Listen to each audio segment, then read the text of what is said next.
Hey guys, in this video, I'm going to show you how we can make our clay birds. So I'm going to show you a few different types of birds to make, and I'll have reference pictures throughout the room for you to look at so you can choose which type of bird you want to do. So we have three different kinds of birds: little chubby ones, parrot-like ones, and very long-billed, sort of toucan-y ones. So I'm going to show you the three different variations for how you can make each different type of breed. You'll also be adding and changing little details depending on the type of bird that you do. So the first thing that we're going to do is we're going to get a wedged piece of clay. Please make sure that your clay is wedged. That's when you throw it down and rotate it, and that helps to keep air pockets out, and it sort of blends the clay together. So I'm going to start out by making this kind of a shape guy. So I'm going to begin by patting my clay. Okay, so I'm not squeezing or squishing it, but patting it into sort of a big teardrop like shape. If I have any areas where there's folding, I can just sort of smooth it over like that. Okay, so now I have this sort of end here of this teardrop shape. I can start to squeeze this end a little bit. Okay, so you can already maybe kind of see the bird's body starting to form. Okay, so I'm just going to keep squishing it into more of a teardrop shape. Okay, and I'm going to kind of round out the top and pinch a little bit to start to create the head. Okay, now this might not come out perfect the first time that you try it. It's going to be a little bit of trial and error for you, but I don't want you to get discouraged if it doesn't come out exactly the way you want right away. There's a reason why we're learning how to do things. It's because we don't know how to do them yet. So once you have this sort of head shape going, you can bend it up a little, and then you can start to pinch little by little to get a beak shape. Okay,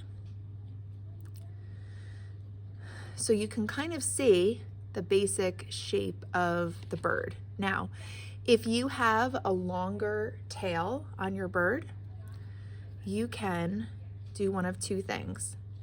You can either start to squeeze it out like this. Okay, so this would be obviously for more of like a parrot type of shaped tail. Or if you find that you don't have enough clay to squeeze out a nice long tail like that, you can also roll a tail out separately. So roll a little coil and squish it, and then slip and score that on, which we will also kind of talk about. So you would want to get this completely smoothed out, and then you can start to think about adding things, little details like feet, wings, different details that we'll need for our bird.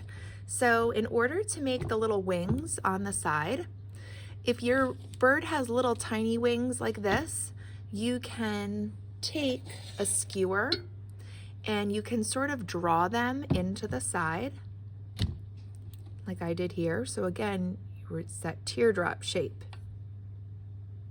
So it's sort of like an upside down rainbow, and then point together, point together.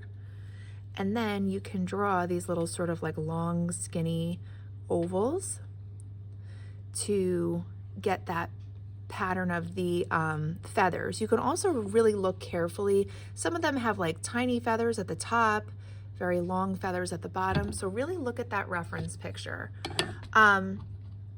You can also make separate wings, and this would be great for like the parrot type of birds that have much bigger wings. So for that, you would take a wedged piece of clay and you would go back to that same teardrop shape again. Okay, so we're sort of squishing it into that shape, and even roll a little bit. And this is a little trick that's going to help you to make your wings symmetrical. If you want to have the three-dimensional ones rather than the drawn ones. So right now I have this kind of long, skinny teardrop shape. I'm going to smooth it out.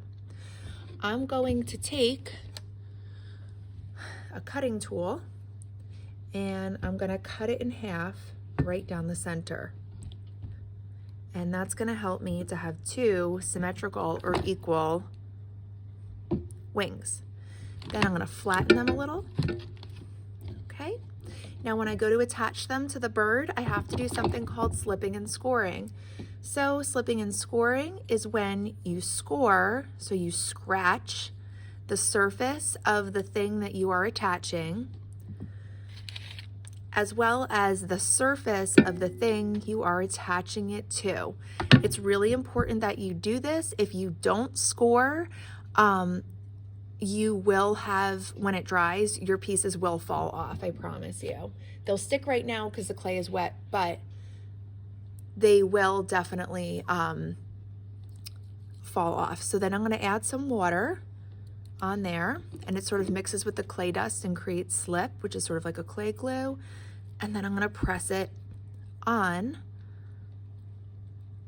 and I can smooth it out. And then I also want to take a blunt or rounded tool and just blend it on a little bit to make sure it's really secure. Then I could go in and do my detail work just like I did here. Another option that I have as well is, if I'm making kind of a more dramatic tail feather, would be to roll some smaller individual feathers, not a whole bunch, maybe like 3 or 4. So I would roll a coil, I would flatten it, and I would attach that. So I would also slip, score, and blend that on. So get that on there and then blend it on so that I have like a separate feather. Now, if you are doing a bird that has a larger beak, you're just, when you pinch out, so for this one, I pinched out more clay and then turned it down. If you are doing a toucan with a really, really large beak, you would wind up, hold on, let me just pull this off, pinching, let me get this off, about half of it into the head and the bill. So you would have a much bigger, I guess, percentage of your clay that would be used on the bill. So you would sort of shape that into the toucan's beak, okay? Now, as far as adding eyes and things, you can do little balls. Make sure you slip, score, and blend them on. Now, for the parrots, we're not going to have them with their wings open. We're going to have them, all of these, we're going to have them sort of in a resting position, just because it'll be a little bit easier, especially for a beginner project. So for my parrot, I have these long tail feathers laying down, which is like what they would do if they were sitting on a table, or like another flat surface. If you wanted to have it up on a little perch like this, what I did was I took some wedged clay, I rolled a little coil. For the feet, rather than making individual toes, I just cut like this, and then you can sort of shape them. You can pinch it skinnier. Okay, so you would make 2 of those, and then you would also make a base for it, because if I just have this on my own, so I could make it under here, but I want to make sure that the bird can balance and stay flat. If I would like to have, especially a smaller bird up on a perch, I would make sort of a pinch pot shape. So I would have a ball, I would pinch it so that I have a hollow little mound for it to stand on. And then I would add my feet first. And I don't know where my foot went. Let's pretend this is a foot and this is a foot. Okay, they are not good feet. And then I would put the bird, oh, there's the foot. I would put the bird on top like that and sort of bend the feet down. But you have to make sure anytime you attach, you must slip and score wherever you are attaching things. Slip, score, and blend.